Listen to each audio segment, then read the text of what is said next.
नमस्कार मंडळी. आषाढात आवर्जून केली जाणारी गुळपापडी हे शरीरासाठी पौष्टिक तर आहेच आणि करायला अगदी सोपी. कमी साहित्यात त्याचबरोबर चवीला तर अतिशय सुंदर अशी गुळपापडी कशी करायची, चला बघूया. रेसिपी आवडली तर लाईक करा, शेअर करा आणि चॅनलला सबस्क्राईब करा. नमस्कार, मी आनंदी कुणाल पाटील. मी माझ्या करेन राईस या चॅनलमध्ये तुमचं सगळ्यांचं खूप खूप मनापासून स्वागत करतो. गुळपापडीसाठी आपल्याला 1 वाटी गव्हाचं पीठ, पाऊण वाटी गूळ, काजू बदाम आवडीनुसार, पाऊण वाटी साजूक तूप आणि 2 चमचे डिंक घेतलेला आहे.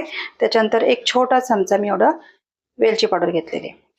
आता सगळ्यात आधी आपल्याला डिंक जे आहे ते मिक्सरवरती रवाळ असं वाटून घ्यायचं.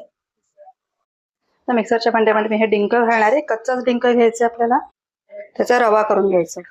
बघा डिंक बारीक करून झालेला आहे, रवाळ असं केलेला आहे, तो एका वाटीत काढून घेते. आता याच मिक्सरच्या भांड्यामध्ये मी हे काजू बदाम घेणार आहे. त्याच्यामध्ये मी थोडीशी अगदी साखर घालणार आहे. ह्याच्यामुळे काय होतं, काजू बदाम आपण बारीक केल्यानंतर ते ऑइली होत नाही, त्याचा गट्टा होत नाही, मोकळे छान पावडर होते. हे बघा तुम्ही बघू शकता, काजू बदाम सुद्धा आपण बारीक केलेत आणि एकदम अशी मोकळी पावडर झालेली आहे त्याची. पावडर सुद्धा मी एका वाटीमध्ये काढून घेतली. चला, गुळपापडी करताना नेहमी जाड कढई घ्यायची आणि त्याच्यामध्ये आता सगळ्यात आधी आपण साजूक तूप घालायचंय. मी सगळं तूप याच्यामध्ये आत्ताच घालणार आहे. तूप थोडं गरम होऊन द्यायचंय. चला, तूप सगळं पातळ झालेलं आहे. त्याच्यामध्ये आता गव्हाचं पीठ घालायचंय. आता हे पीठ आपल्याला कंटिन्युअसली ढवळत राहायचंय, मध्ये थांबायचं नाही. तूप चांगलं गरम झालं की आपण गॅस बारीक करणार आहोत.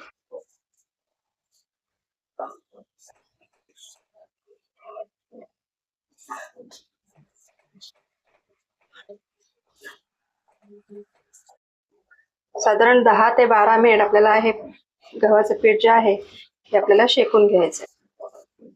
बारीक गॅसवर आपण हे ढवळत राहणार आहोत.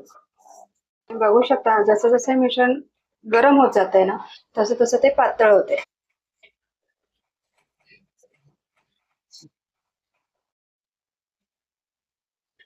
हे बघा, आता मिश्रण आपलं अजून पातळ झालेलं आहे. आता आपल्याला जोपर्यंत असा खमंग असा सुवास येत नाही तोपर्यंत आपल्याला हे भाजून घ्यायचं. हे बघा, आपलं आता हे पीठ आहे चांगलं आपलं भाजून झालेले. आता याच्यामध्ये आपण सगळ्यात आधी डिंक घालायचं. हे बघा, आता डिंक आहे मी याच्यामध्ये पसरवून घालणार आहे. एकाच जागी टाकायची नाही आणि फटाफट ढवळायची. हे बघा, ते तुपामध्ये छान फुलते. आपल्याला वेगळी तळून घ्यावी लागलेली नाहीये. गॅस बारीकच ठेवायचा. सगळे डिंक व्यवस्थित फुलू द्यायचे. बघा, सगळे डिंक छान फुलले, पूर्ण त्याच्यामध्ये मिक्स सुद्धा झालेले. आता याच्यामध्ये आपल्याला ड्रायफ्रुट्स टाकायचे. आपण काजू बदाम जे बारीक केले होते ते घालायचे. ते सुद्धा व्यवस्थित मिक्स करायचे.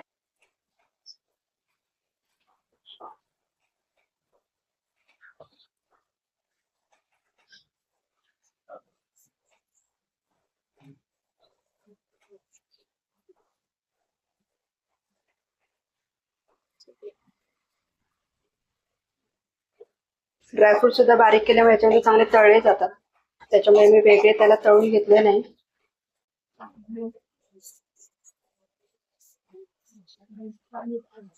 सगळं मिश्रण व्यवस्थित तयार झालंय. आता याच्यामध्ये आपण वेलची पावडर घालूया. वेलची पावडर खूप कमी घालायची, त्याचा जास्त फ्लेवर येणार नाही.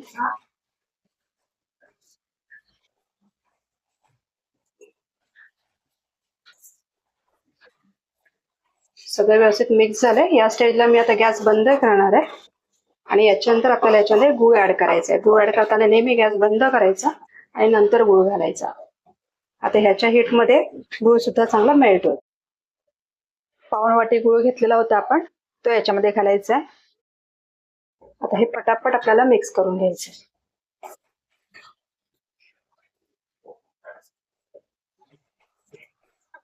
गूळ जसं गरम होईल तसं तो मेल्ट होणार आहे आणि सगळं त्याच्यामध्ये व्यवस्थित मिक्स होणार आहे.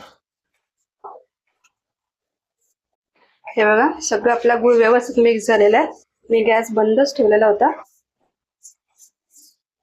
आता आपल्याला हे एका ताटीमध्ये काढून घ्यायचे आणि सेट करायचं. हे बघा, आता मी एक ताटली घेतली, त्याला आपल्याला साजूक तूप लावून घ्यायचं. ज्याच्यामध्ये तुम्ही वड्या पाडणार आहात त्याच्यामध्ये आधी साजूक तूप सगळं लावून घ्यायचं, म्हणजे वड्या व्यवस्थित पडतात.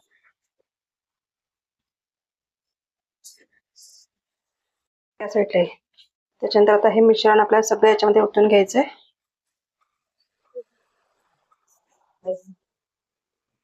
आणि आता हे व्यवस्थित आपल्याला सेट करून घ्यायचं. हे काथ्याने करा, वाटेने करा, ज्याच्याने तुम्हाला सोपं वाटेल त्याच्याने करा. हे बघा, मी ह्या छोट्या प्लेटने पूर्ण पीठ आहे जे मिश्रण आहे ते सेट करून घेतलेलं आहे.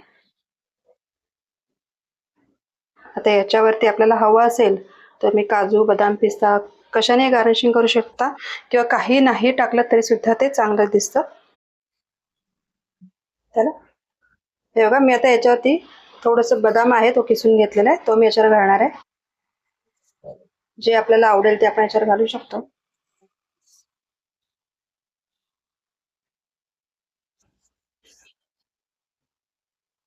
थोडं आपल्याला प्रेस करून घ्यायचंय, म्हणजे ते त्याला व्यवस्थित चिकटून राहील. बस, आता याला आपण सेट करत ठेवूया. एक साधारण 10 मिनिटं आपण याला असंच ठेवूया. 10 मिनिटांनंतर आपण त्याच्या वड्या कापणार आहोत आणि त्याच्यानंतर पूर्ण सेट होईपर्यंत आपल्याला ते ठेवायचं. तर आपण एक 10 मिनिटं झालेली साधारण आपण थोडं कोमट असतानाच त्याच्या वड्या कापून घेणार आहोत.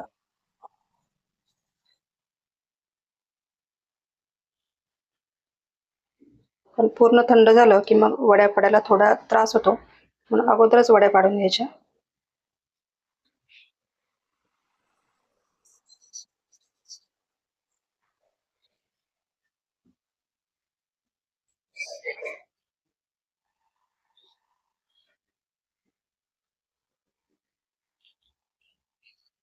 ज्या आकाराच्या हव्यात त्या आकाराच्या वड्या आपण कापून घेऊ शकतो. मी आता याच्या चौकोनीच करणार आहे.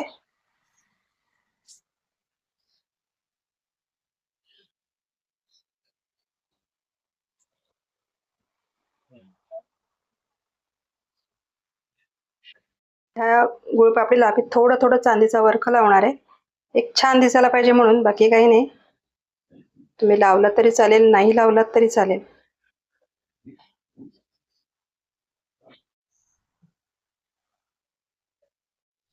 आता आपला चांदीचा वरखा लावून झालेला आहे. आता आपण ही वड्या पूर्ण थंड होईपर्यंत थांबूया. हे बघा, आता वड्या आपल्या चांगल्या सेट झालेल्या आहेत. तुम्ही बघितलं तर हाताने सुद्धा मी काढू शकते. हे बघा, अगदी व्यवस्थित आपल्या वड्या सेट झालेल्या आहेत. तुम्हाला ह्या गुळपापडीचा व्हिडिओ आवडला असेल तर मला कमेंट करून नक्की सांगा. व्हिडिओला लाईक, शेअर करा आणि अशाच नवनवीन रेसिपी पाहण्यासाठी करियन राईस चॅनलला सबस्क्राईब करा. तोपर्यंत बाय बाय.